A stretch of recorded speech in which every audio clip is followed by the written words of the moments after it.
अध्याय 8। उन दिनों में जब फिर बड़ी भीड़ इकट्ठी हुई,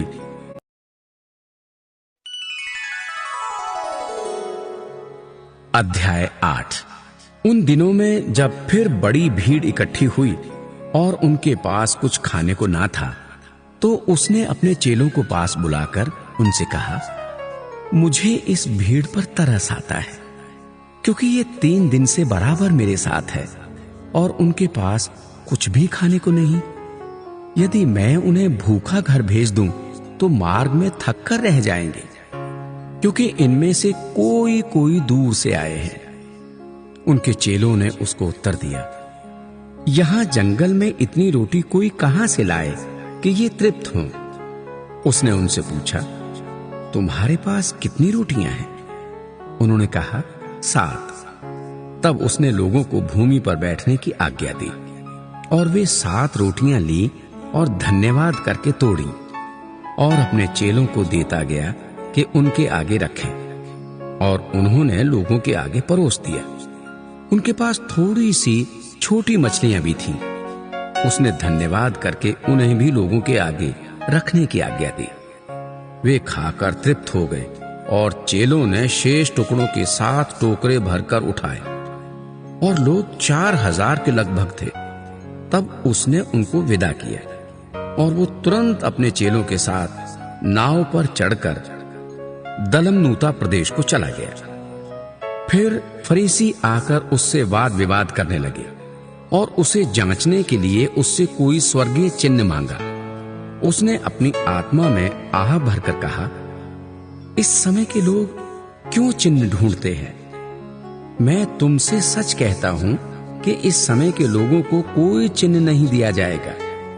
और वो उन्हें छोड़कर फिर नाव पर चढ़ गया और पार चला गया। चेले रोटी लेना भूल गए थे और नाव में उनके पास एक ही रोटी थी। उसने उन्हें चिताया, देखो, फरीसियों के खमीर और हेरोदेस के खमीर से चौकस रहो। वे आपस में विचार कर कर कहने लगे, हमारे पास रोटी नहीं है।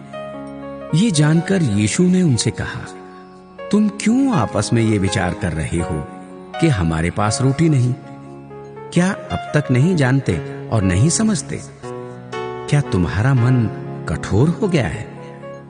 क्या आंखें रखते हुए भी नहीं देखते और कान रखते हुए भी नहीं सुनते? क्या तुम्हें स्मरण नहीं कि जब मैंने 5000 के लिए 5 रोटियां तोड़ी थीं, तो तुमने टुकड़ों की कितनी टोकरियां भरकर उठाई? उन्होंने उससे कहा, 12 टोकरियां। और जब 4000 के लिए 7 रोटियां थी, तो तुमने टुकड़ों के कितने टोकरे भरकर उठाए थे? उन्होंने उससे कहा, 7 टोकरे। उसने उनसे कहा, क्या तुम अब तक नहीं समझते?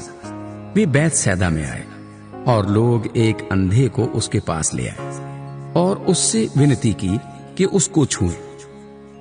वो उस अंधे का हाथ पकड़कर उसे गांव के बाहर ले गया और उसकी आंखों में थूक कर उस पर हाथ रखे और उससे पूछा, क्या तू कुछ देखता है?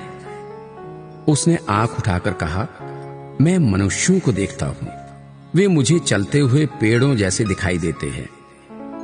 तब उसने दोबारा उनकी आंखों पर हाथ रखे और अंधे ने ध्यान से देखा।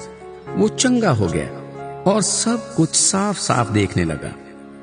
उसने उसे ये कहकर घर भेजा, इस गांव के भीतर पांव भी न रखना। यीशु और उसके चेले कैसरिया फिलिप्पी के गांव में चले गए। मार्ग में उसने अपने चेलों से पूछा, लोग मुझे क्या कहते हैं?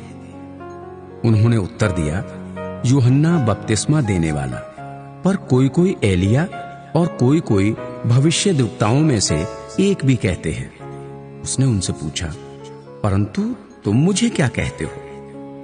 पतरस ने उसको उत्तर दिया, तू मसीह है। तब उसने उन्हें चिताकर कहा कि मेरे विषय में ये किसी से ना कहना। तब वो उन्हें सिखाने लगा कि मनुष्य के पुत्र के लिए आवश्यक है कि वो बहुत दुख उठाए और पुरनिये और प्रधान याजक और शास्त्री उसे तुच्छ समझकर मार डालें, और वो 3 दिन के बाद जी उठे। उसने ये बात उनसे साफ साफ कह दी। इस पर पतरस उसे अलग ले जाकर झिड़कने लगा, परंतु उसने फिरकर अपने चेलों की ओर देखा और पतरस को झिड़क कर कहा, हे शैतान, मेरे सामने से दूर हो, क्योंकि तू परमेश्वर की बातों पर नहीं परंतु मनुष्यों की बातों पर मन लगाता है। उसने भीड़ को अपने चेलों समेत पास बुलाकर उनसे कहा, जो कोई मेरे पीछे आना चाहे वो अपने आपे से इनकार करे और अपना क्रूस उठाकर मेरे पीछे हो ले, क्योंकि जो कोई अपना प्राण बचाना चाहे वो उसे खोएगा, पर जो कोई मेरे और सुसमाचार के लिए अपना प्राण खोएगा वो उसे बचाएगा। यदि मनुष्य सारे जगत को प्राप्त करे और अपने प्राण की हानि उठाए तो उसे क्या लाभ होगा? मनुष्य अपने प्राण के बदले क्या देगा? जो कोई इस व्यभिचारी और पापी जाति के बीच मुझसे और मेरी बातों से लजाएगा, मनुष्य का पुत्र भी जब वो पवित्र दूतों के साथ अपने पिता की महिमा सहित आएगा तब उससे भी लजाएगा।